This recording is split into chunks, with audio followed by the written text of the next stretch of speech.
Nothing can be more frustrating when you sit down to watch one of your favorite programs using Spectrum Internet and you run into issues or your speeds are real slow. Well, in today's tech video, I'm going to show you how to fix Spectrum if it isn't working on your PlayStation.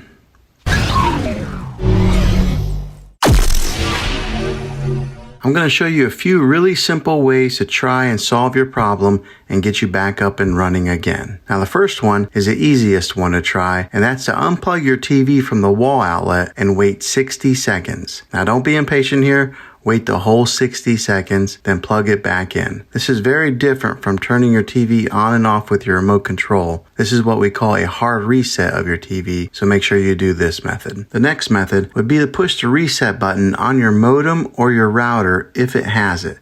Not all routers have this button, but if yours does, give that a try. Now, if that doesn't work, then find your router that is giving you Wi-Fi and unplug the power to that for 60 seconds. Then plug it back in. This is very different than pushing the reset button on your router, so hopefully this will work. If not, let's move on to the next method. Move your router to a different location so that it's more open and it can broadcast a signal better without any interference. Now, if you're using a Spectrum TV app, then try deleting the app off of your TV. Go to where the apps are located on your system and remove the app altogether. Then reinstall the Spectrum TV app again. After you reinstall it, you might have to log back in with all of your credentials, but hopefully this will work. Well, hopefully this video was helpful for you. If it was, go ahead and throw a thumbs up on it. Go ahead and subscribe to my channel. I make tech videos all the time, and I would love to have you back in the next one. Take care.